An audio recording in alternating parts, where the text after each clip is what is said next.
அஸ்ஸலாமு அலைக்கும் வரஹ்மத்துல்லாஹி வபரகாத்துஹு. இந்த ஆடியோ பதிவு வந்து என்னோடய 20வது வகுப்புக்கான ஆடியோ பதிவு.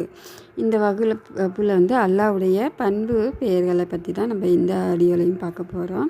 நம்ம குரானிய வாழ்வியல் ஆராய்ச்சி வகுப்புக்கு அல்லாஹ்வின் பண்புகளை அறிஞ்சிக்கிற அவனுடைய பெயர்களையும் பண்புகளையும் அறிஞ்சது ரொம்ப ரொம்ப மிக முக்கியம். நம்ம வாழ்வியல் மாற்றத்துக்கு வந்து அது மிகவும் உதவியாக இருக்கும்.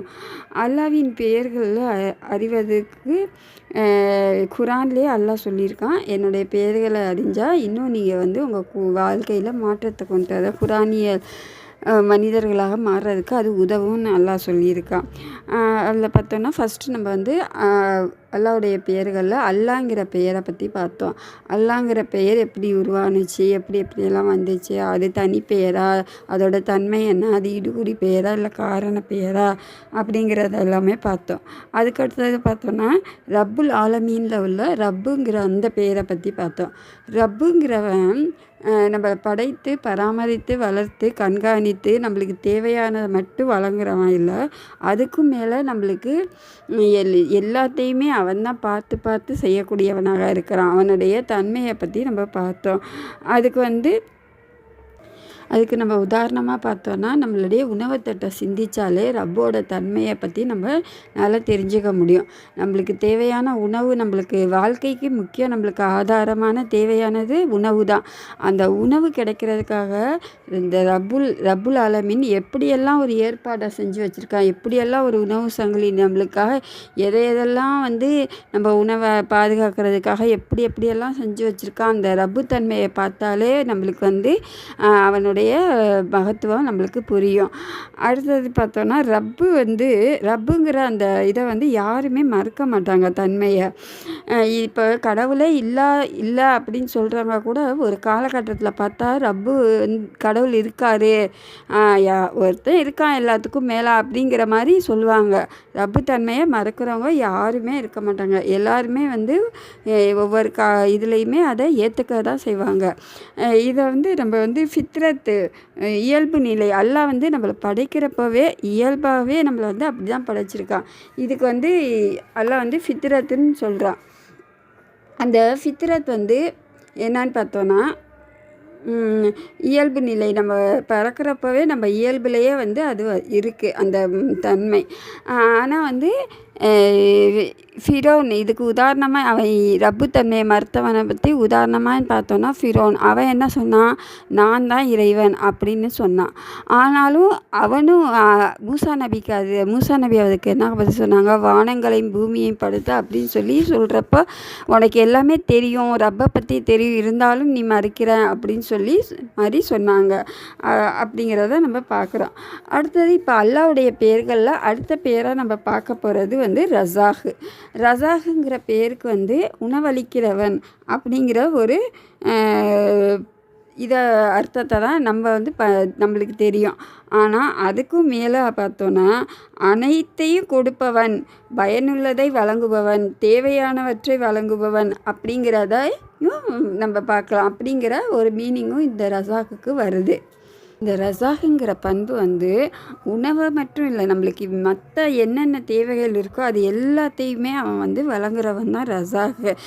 இப்போ மனசுக்கான சந்தோஷம் வேணும், நிம்மதி வேணும், அதுக்கப்புறம் பார்த்தோன்னா நம்மளுக்கு வந்து பணம் வேணும், அப்படி இறையச்சம் வேணும், நெருக்கடி இல்லாத திருப்தியான வாழ்க்கை வேணும். இப்படி எல்லாத்துக்கும் நம்மளுக்கு என்னென்ன வாழ்க்கைக்கு தேவையோ நம்ம மனசுக்கும் சரி, இறையச்சத்துக்கும் சரி, நம்ம வாழ்க்கைக்கும் சரி, எல்லாத்தையுமே தாராளமாக வழங்குறவன் தான் அவன் வந்து ரஸாக்கு அப்படிங்கிறத பார்க்குறோம். நாம் உலகத்தில் வாழ்கிறதுக்கும் தேவையான இருக்கிற எல்லாமே நடக்கிறதுக்கு, பேசுகிறதுக்கு, நிற்கிறதுக்கு, நம்ம வந்து சுவாசிக்கிறதுக்கு தேவையான உறுப்புகள், நம்மளை சுவாசிக்கிறதுக்கு தேவையான காற்று, எல்லாத்தையுமே ஒவ்வொன்றையுமே பார்த்து வந்து அவன் நம்மளுக்காக படைச்சிருக்கான். அது அவனுடைய ரஸாக்குடைய பண்பு. எப்படி வந்து ஒரு குழந்தை வந்து ஒரு சிறு குழந்தை பிறந்த குழந்தை வந்து தாயோட கண்காணிப்பில் இருந்தால் எப்படி நல்லதோ அது மாதிரி நம்ம வந்து நம்ம படைப்பாளனின் பார்வையை விட்டு விலகினா நம்மளுக்கு வந்து மிகவும் கேடு. எப்படி ஒரு சின்ன குழந்தை வந்து அம்மா எப்போவுமே பார்த்துட்டே இருப்பாங்க, அம்மா விட்டு விலகி போயிடுச்சுன்னா அதுக்கு வந்து விடுதலை கிடச்சிருச்சு, அது ஜாலியாக இருக்கும் அப்படின்னு நம்ம சொல்ல முடியுமா? முடியாது. ஏன்னா அதுக்கு தெரியாது ஒரு இடத்துக்கு ஒரு மோரி இருந்தால் அதில் போகக்கூடாது, நம்ம விழுந்துருவோம், நம்மளுக்கு அடிபட்டுருணும் அப்படின்னு தெரியாது. அது வந்து எவ்வளோ அந்த குழந்தைக்கு கேடோ அது போல தான் நம்மளும் வந்து இறைவனுடைய கண்காணிப்புலேருந்து நம்ம வந்து விலகுனால் அது நம்மளுக்கு மனிதர்களுக்கு பெரும் கேடாக வந்து அமையும். அடுத்தது பார்த்தோன்னா ராசிகுனா உணவளிப்பது அப்படிங்கிறது. இந்த ரசாகுக்கும் ராசிகுக்கும் உள்ள வித்தியாசம் என்னன்னு சொல்லி பார்த்தோன்னா ராசிகுனா உணவளி, ரசாகுனா வந்து அதிகமாக தருபவன் அப்படி. அதுக்கு வந்து இஸ்மல் முபாலா அப்படிங்கிற தொடர்ந்து தண்டு கொண்டிருப்பவன் அப்படிங்கிற ஒரு அர்த்தமும் வருது அதுக்கு. அடுத்ததாக பார்த்தோன்னா வஹாப்னா என்னன்னு பார்த்தோன்னா கொடை வள்ளல் அப்படிங்கிறது வருது. கொடை வள்ளல் அன்பளிப்பாக தர்றது. ரசாக் என்பது வந்து தேவைக்காக கொடுப்பது, வஹாப் என்பது அதிகமாக கொடுப்பது அப்படிங்கிற ஒரு அர்த்தத்தை வந்து கொடுக்குது. அடுத்தது பார்த்தோன்னா லத்தீஃப்னா என்னன்னு பார்த்தோன்னா அல்லாஹ்வுடைய பெயர்களில் மென்மையானவன், நுட்பமானவன், அன்பாக கொடுப்பவன், மென்மையை அப்படிங்கிற மீனிங் வந்து அதுக்கு வருது. நம்ம என்ன நினைக்கிறோம், நம்ம இந்த உலகத்தில் இருக்கிற இந்த காரணத்தினால தான் எனக்கு வந்து பணம் கிடச்சிச்சு, இந்த வேலை செஞ்சனால தான் எனக்கு பணம் கிடச்சிச்சு, இந்த தொழில்னால தான் எனக்கு வந்துச்சு, நான் இப்படி கஷ்டப்பட்டனால தான் எனக்கு இவ்வளோ நிறைய செல்வம் வந்துச்சு அப்படின்னு சொல்லி நம்ம வந்து நினச்சிக்கிறோம். ஆனால் உண்மையாக பார்த்தா நம்மளுக்கு வந்து உணவளிக்கிறவன் எல்லாமே வந்து இந்த ரசாக் தான். இந்த ரசாக்ங்கிற பண்புனால தான் கடவுள் வந்து நம்மளை வந்து ஒவ்வொரு இதுலேயுமே வந்து நம்ம நினச்சி பார்த்துட்டே இருக்கணும். அந்த பண்பை வந்து நம்ம இப்போ நடக்கிறதுக்கு, நிற்கிறதுக்கு, பேசுகிறதுக்கு எல்லாமே அந்த ரசாக்குங்கிற பண்பு தான் வந்து அவனுடைய பண்பு தான் வந்து நம்மளுக்கு உதவியாக இருக்குது. அவன் வந்து ரசாக இருக்கனால தான் நம்மளால் எல்லா செயல்களையுமே செய்ய முடியுது. நம்ம என்ன நினச்சிக்கிறோம், நம்ம வந்து கஷ்டப்பட்டு செஞ்சனால தான் நம்மளுக்கு இது கிடைக்கிது, நம்மளால் பேச முடியுது. அவன் நினச்சாதான் நம்மளால் எல்லாமே செய்ய முடியும். ஒவ்வொரு வேலையுமே வந்து அவனால் தான் முடியுது. நம்மளுக்கு கிடைக்கணுமோ அது வந்து அவன் தான் தரான். நம்மளுக்கு தேவையான ரிசக்கை வந்து அவன் தான் தரான் நம்மளுக்கு அப்படின்னு பார்க்குறோம். இந்த ரசாகுங்கிற பண்பை வந்து நம்ம சரியாக புரிஞ்சிக்காதனால தான் நம்மளுக்கு வந்து பொறாமைங்கிற ஒரு உணர்வு வருது. அந்த உணர்வு வந்து மிகவும் கெட்டது. அந்த உணர்வு இருந்தால் நம்மளால் எதையுமே இது பண்ண முடியாது. அதை வந்து நம்ம ஃபஸ்ட்டு உணரணும். நம்மளுக்குள்ளால அந்த உணர்வு இருக்கா அப்படின்னு பார்த்து நம்ம உணர்ந்து அதை வந்து நம்ம மாற்றணும் நினச்சாதான் வந்து மாற்ற முடியும். மாற்ற முடியும். அதுக்கு தான் அல்லாஹ் வந்து அந்த ஒரு சூறாலேயே ஒரு வசனத்தில் மீன்ஷரி ஹாசிதின் இதா ஹசத், பொறாமைக்காரன் பொறாமை கொள்ளும்போது ஏற்படும் தீங்கிலிருந்து பாதுகாப்பு தருவாயாக அப்படின்னு சொல்லி அல்லாஹ் வந்து அந்த ஒரு வசனத்தையே குரானில் வந்து நம்மளுக்கு சொல்லி காட்டியிருக்கான் ஒரு துவாவாக. ஆதம் நபிக்கு ஷைத்தானை வந்து அல்லாஹ் சுஜூது செய்யும்போது அவனை வந்து சுஜூது செய்ய விடாமல் தடுத்தது எதுன்னு கேட்டால் பொறாமை தான். அவன் வந்து நெருப்பால் படைச்சிருக்கான் அல்லாஹ் என்னைய, அவனை மனுஷனை வந்து மண்ணால் படைச்சிருக்கான். அவனுக்கு வந்து நான் வந்து இது பண்ணணுமா, சுஜூது செய்யணுமா அப்படி அவனுக்கு நிஜமாலேயே பொறாமை ஏற்பட்டதுக்கு காரணம் வந்து அந்த மனுஷன் மேலே ஏற்படக்கூடாது, அல்லாஹ் மேலே தான் ஏற்பட்டிருக்கணும். ஆனாலும் வந்து அவன் வந்து அல்லாஹ் மேலே கோபப்பட முடியாது அப்படிங்கிறனால அதை வந்து ஆதம் நபி அவன் சுஜூது செய்ய மறுத்துட்டான். அதே மாதிரி பார்த்தோன்னா யூனுஸ் நபி வந்து அவங்களும் அல்லாஹ்கிட்ட நம்ம வந்து சக்தி பெற மாட்டோம் அப்படின்னு நினச்சிட்டு அல்லாஹ்கிட்ட கோச்சிட்டு போகிறாங்க அப்படிங்கிறதையும் நம்ம வந்து பார்க்குறோம். இது 43வது அத்தியாயம் 32வது வசனத்தில் பார்ப்போம். அவுது பில்லாஹி மினஷ் ஷைத்தான் ரஜீம். அஹும் யுக்ஸிமூன ரஹமத ரப்பிக நஹனு ஹசம்னா பைனஹும் மஹீஷத்தஹும் ஃபில் ஹயாத்தி துனியா வரஃபானா பாதும் ஃபவுக பாதின் வதரஜாத்தின் எத்தஹிச பாதும் பாதன் ஷுஹ்ரியன் வரஹமத்து ரப்பிக ஹைரும் மிம்மா எஜ்மஊன். உமது இறைவனின் அருட்கொடையை அவர்கள்தான் பங்கிடுகிறார்களா? இவ்வுலக வாழ்க்கையில் அவர்களின் வாழ்க்கையை நாமே பங்கிடுகிறோம். அவர்களில் ஒருவன் மற்றவரை பணியாளராக ஆகிட சிலரை விட சிலரின் தகுதிகளை உயர்த்தியுள்ளோம். அவர்கள் திரட்டுவதை விட உமது இறைவனின் அருள் சிறந்தது அப்படின்னு சொல்லி அல்லாஹ் வந்து கேட்குறான். அவங்க பங்கிடுறாங்களா இல்லை நான் பங்கிடுறேனா அப்படின்னு சொல்லி கேட்குறான். நம்ம என்ன நினைக்கிறோம், முதலாளியை வந்து நம்ம கரெக்ட் பண்ணால் தான் நம்மளுக்கு காசு கிடைக்கும், அவர் அந்த வேலையை செஞ்சால் தான் நம்மளுக்கு அதுக்கு அப்படின்னு நினைக்கிறோம். ஆனால் அப்படி கிடையாது. அல்லாஹ் தான் நம்மளுக்கு வந்து உணவளிக்கிறான், அவன் தான் பெரிய ரஸாக்காக இருக்கான் அப்படிங்கிறத அல்லாஹ்வுடைய பண்பை வந்து நம்ம பார்க்குறோம். அடுத்ததாக என்னான்னு பார்த்தோன்னா, இந்த ரஸாக்கிற பண்பில் இன்னொரு என்ன தவிர பெருமை இருக்குது. பெருமை இருந்துச்சுன்னா நம்ம வந்து முன்னேறவே முடியாது. பெருமை அல்லாவே சொல்லிட்டான், அணு அளவு பெருமை உள்ளவங்க வந்து சொர்க்கத்துக்கு போக முடியாது அப்படின்னு சொல்லுது. பெருமைங்கிறதும் ஒரு கெட்ட குணம். அது வந்து நம்மள்ட்ட இருந்தால் நம்மள்ட்ட இருக்க திறமை, அழகு, ஆற்றல் எல்லாமே வந்து என் திறமையால் தான் அப்படின்னு நினச்சோன்னா என்னால் தான் வந்து அப்படிங்கிற பெருமை வந்து மனிதர்கள்ட்ட அதிகமாக இருக்குது. இந்த பெருமை குணம் இருந்தாலே வந்து அழிவு தான் அப்படின்னு சொல்லி நம்ம பார்க்குறோம். அதனால் இந்த காசு, பணம், அதிகாரம், பதவி எல்லாமே வந்து நம்மளுக்கு வந்து அல்லாஹ்விடமிருந்து தான் கிடைக்கிது.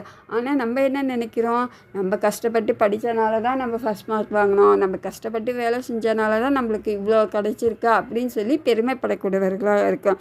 அல்லாஹ் வந்து அதுக்கு வந்து ஒரு உதாரணமாக குர்ஆனில் 16வது அத்தியாயம் 53வது வசனத்தில் சொல்கிறான். அவுது பில்லாஹி மினஷ் ஷைத்தானிர் ரஜீம். வமா பிக்கும் பிநியாமத்தின் ஃபமினல்லாஹி சும்ம இதா மஷ்ஷகுமுல் ஸுர்ரு ஃபஇலைஹி தஜ்அரூன். உங்களிடம் உள்ள ஒவ்வொரு அருட்கொடையும் அல்லாஹ்வுடையது. பின்னர் உங்களுக்கு ஒரு தீங்கு ஏற்பட்டால் அவனிடமே முறையிடுவீர்கள். அல்லாஹ் வந்து இந்த வசனத்தில் தெளிவாக சொல்கிறான், ஒவ்வொரு அருட்கொடையும் வந்து அல்லாஹ்ட்டந்தான் நம்மளுக்கு கிடைக்கிது அப்படின்னு சொல்லி அல்லாஹ் வந்து இந்த இதில் வந்து தெளிவாக சொல்கிறான். இந்த வசனத்தில் நம்ம என்ன நினைக்கிறோம், நம்ம சம்பாரிச்சனால தான் நம்மளுக்கு காசு வருது, நான் வேலைக்கு போனால் தானே எனக்கு காசு, அப்படி இப்படின்னு சொல்லி நம்ம வந்து நம்மளையே வந்து பெருமைப்படுத்தக்கூடியவர்களாக நம்ம வந்து இருக்கிறோம். ஆனால் அல்லாஹ் வந்து சொல்கிறான், அவன் தான் வந்து நம்மளுக்கு வந்து ரிஸக் தரக்கூடியவனாக இருக்கிறான், ரஸாக்காக இருக்கிறான் அப்படின்னு சொல்லி சொல்கிறான். அதுக்கு உதாரணமாக இப்போ பார்த்தோன்னா, எப்படி வந்து நம்ம வந்து அல்லாஹ்வை நம்பணுங்கிறதுக்காக அல்லாஹ் வந்து ஒரு ஹதீஸில் வருது. திர்மிதியில் 2344வது அந்த ஹதீஸு.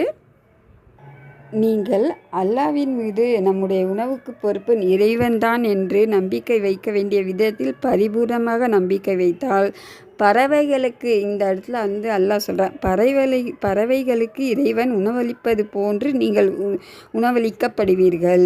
பறவைகள் காலையில் வெறும் வயிற்றில் காலியாக கூட்டை விட்டு இரையை தேடி வெளியே செல்கின்றன, மாலையில் வயிறு நிரம்ப கூட்டை வந்தடைகின்றன அப்படின்னு சொல்லி அல்லாஹ் வந்து இந்த இடத்துல சொல்கிறான். அல்லாஹ் என்ன சொல்கிறான், அதுக்காக நம்ம வந்து இறைவன் நம்மளுக்கு உணவளிக்கிறவன், அவன் தருவான்னு சொல்லி நம்ம சும்மா உட்காந்துருக்கக்கூடாது. காலையில் நம்ம என்ன பண்ணணும், அந்த உணவை எப்படி பறவைகள் வந்து உணவை தேடி போதோ அது மாதிரி நம்மளும் வந்து நம்ம அந்த இதுக்காக தேடி போகணும். நம்ம ஒரு வேலையையோ நம்ம என்ன செய்கிறோமோ அதை வந்து நம்ம தேடினா தான் அது நம்மளுக்கு கிடைக்கும். நம்மளோட தேடலும் அல்லாஹ்வுடைய அருளும் ரெண்டும் சேர்ந்தால் தான் நம்மளுக்கு வந்து கிடைக்குமே தவிர, நம்ம வந்து ஒன்றை மட்டும் அல்லாஹ் தருவான் அப்படின்னு சொல்லி அப்படியே உட்காந்துருந்தாலும் நம்மளுக்கு கிடைக்காது. இல்லை நம்மளால தான் அது கிடைக்கும் அப்படின்னு நினச்சாலுமே நம்மளுக்கு கிடைக்காது. அது வந்து பெருமையில் போய் சேர்த்துரும். அது வந்து நம்ம எல்லா நன்மைகளையும் அளிக்கக்கூடியதாக மாறிடும். அதனால் இந்த பறவைகள் எப்படி வந்து அல்லாஹ்வை நம்பிட்டு இறையை தேடி போதோ அது மாதிரி நம்மளும் வந்து ஒரு காரியத்தை செஞ்சுட்டு அல்லாஹ்கிட்ட அதுக்கப்புறம் துவா கேட்கக்கூடியவர்களாக இருக்கணும். அப்படி கேட்டால் தான் வந்து நம்மளுக்கு வந்து அல்லாஹ் கொடுக்கக்கூடியவனாக இருக்கான். அவன் வந்து கண்டிப்பாக கொடுப்பான். கேட்டால் கொடுக்காம அவன் இருக்கவே மாட்டான். அதை வந்து நம்ம முழு நம்பிக்கையோடு வந்து நம்ம கேட்கணும் அப்படிங்கிறத இந்த ஹதீஸ்லேருந்து நம்ம பார்க்குறோம். அடுத்தது அல்லாஹ் வந்து குர்ஆனில் இன்னும் ஒரு வசனத்தில் சொல்லி காட்டுறான். 56வது அத்தியாயம் 63வது வசனம் 64வது வசனத்தில், அவுது பில்லாஹி மினஷ் ஷைத்தானிர் ரஜீம். அஃபரைத்தும் மா தூரசூன் அன்தும் தஜ்ரஊனஹு அம் நஹ்னு ஸாரிஊன். நீங்கள் பயிரிடுவதை சிந்தித்தீர்களா, நீங்கள் அதை முளைக்கச் செய்கிறீர்களா அல்லது நான் முளைக்கச் செய்கிறோமா அப்படின்னு சொல்லி அல்லாஹ் வந்து கேட்குறான் இந்த இடத்துல நம்மளை பார்த்து. ஒரு விவசாயிகளை பார்த்து போய் அவங்க வந்து அந்த நெல்லை வந்து விதைக்கணும், அது வந்து அவங்களுடைய கடமை. அதுக்கப்புறம் அதுலேருந்து வந்து நம்மளுக்கு பலனை கொடுக்கறது அல்லாஹ்வுடைய இதாக இருக்குது. அவன் வந்து ரஸாக், அவன் அழிக்கக்கூடியவனாக தான் இருக்கான். அதனால் அல்லாஹ் வந்து இந்த வசனத்தில் நம்மளை பார்த்து கேட்குறான், நீங்கள் முளைக்க செய்கிறீங்களா இல்லை நான் முளைக்க செய்கிறேனா அப்படின்னு சொல்லி அல்லாஹ் வந்து இந்த வசனத்துலேயும் கேட்குறான்.